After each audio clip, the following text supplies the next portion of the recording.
नमस्कार मित्रों, मैं एसपी सिंह मंत्राज स्ट्रीट सर्कल में आपका हार्दिक स्वागत करता हूं। दोस्तों, हम लोग डेली की तरह आज भी कुछ करंट के हमारे टॉपिक हैं, उसको हम लोग पढ़ने जा रहे हैं। दोस्तों आइए दोस्तों, हम लोग देखते हैं क्या है।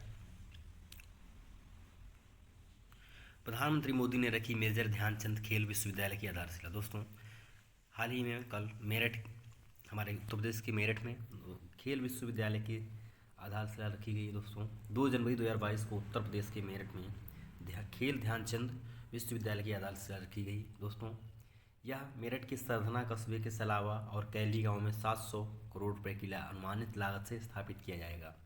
दोस्तों, इसमें जो इसकी स्ट्रेंथ, हम लोग स्ट्रेंथ की बात करें तो 540 महिला और 540 पुरुष खिलाड़ियों सहित 1080 कुल खिलाड़ियों को प्रशिक्षित करने की इसकी क्षमता होगी। दोस्तों, अगली हमारी खबर है दोस्तों, संजय कुमार सिंह ने इस्पात मंत्रालय में सचिव के रूप में संभाला कार्यभार। दोस्तों, संजय कुमार सिंह जो है, इन्होंने नई दिल्ली में इस्पात मंत्रालय के सचिव के रूप में पदभार ग्रहण किया है। वह सचिव प्रशासनिक सुधार और लोक शिकायत विभाग DARPG के पद पर थे।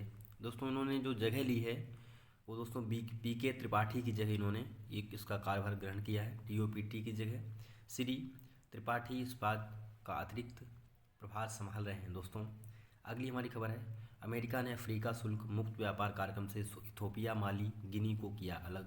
दोस्तों, संयुक्त राष्ट्र जो है अमेरिका है, उसने यानी USA, दोस्तों इसकी राजधानी की बात करें तो वाशिंगटन DC, इथोपिया, माली और गिनी को एक शुल्क मुक्त व्यापार कार्यक्रम तक पहुंच से अलग किया है। जिसके बाद राष्ट्रपति जो बाइडेन ने कथित मानवाधिकारों के उल्लंघन और हाल के तख्तापलट पर ऐसा करने की धमकी दी है। दोस्तों, टिग्रे क्षेत्र में कथित मानवाधिकारों के उल्लंघन के कारण इथोपिया को शुल्क मुक्त व्यापार, दोस्तों ट्रेड फ्री जो हमारा जो होता है व्यापार, उसको जो है व्यवस्था से अलग कर दिया है। जबकि हाल ही में तख्तापलट के कारण माली और गिनी को निशाना बनाया गया था। दोस्तों, अगली हमारी खबर निकल के आ रही है कि भारत UAE को हिंदू महाराजा परमहंस मंदिर में प्रार्थना करते हैं पाकिस्तान।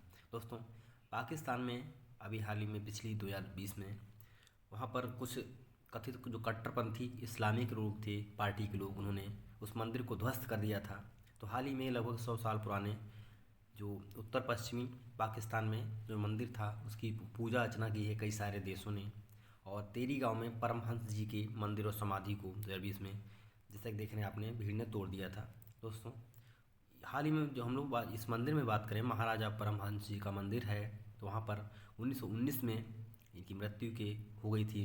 दोस्तों, इसी इनकी यादगार में वहाँ पे मंदिर बनाया गया था। लेकिन अब क्या है, वहाँ पर लगभग कई लोग उसमें जो है, जो लोग प्रार्थना करेंगे, जो हिंदू लोग हैं।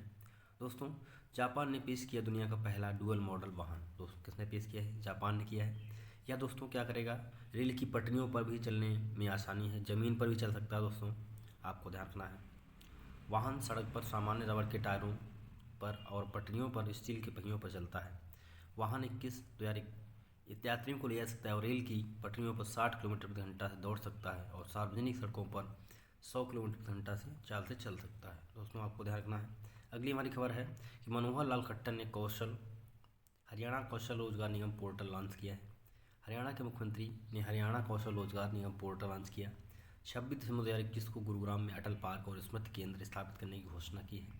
सुशासन दिवस के अवसर पर 2022 के आधिकारिक कैलेंडर के साथ एक पत्रिका व्यवस्था परिवर्तन से सुशासन की भी शुभारंभ किया है। दोस्तों, मुख्यमंत्री ने विभिन्न क्षेत्रों में सराहनीय कार्य के लिए 78 अधिकारियों और कर्मचारियों को सम्मानित किया है। ये भी आपको ध्यान रखना है। दोस्तों, अगली हमारी खबर है कि अनुकृति उपाध्याय की किशुंगी ने जीता सुशीला देवी पुरस्कार। दोस्तों, ये हाल ही में अनुकृति उपाध्याय, उन्होंने 2021 में समीक्षकों द्वारा प्रशंसित उपन्यास किशुंगी के लिए बेस्ट बुक ऑफ फिक्शन के लिए सुशीला देवी पुरस्कार जीता है। ये आपको ध्यान रखना। दोस्तों, यह पुरस्कार जो है रतन लाल फाउंडेशन द्वारा दिया जाता है। पिछली विजेता है दोस्तों नमिता गोखले, जिनकी एक बुक है things to live behind, Shubhangi Swarup latitudes of learning, और अवनी दोषी गर्ल इन वाइट कॉटन रही है। इनको भी जो है पिछली बार पुरस्कार दिया गया था। दोस्तों, अगली हमारी खबर है रूरल अर्बन मिशन के कार्यान्वयन में तेलंगाना रहा अव्वल। दोस्तों, इसने जो है तमिलनाडु, गुजरात के, अगर इसकी बात करें दोस्तों, तमिलनाडु और गुजरात को पीछे छोड़ते हुए इसने फर्स्ट नंबर प्राप्त किया है। किसने? तेलंगाना। दोस्तों, ये आपको ध्यान रखना है दोस्तों।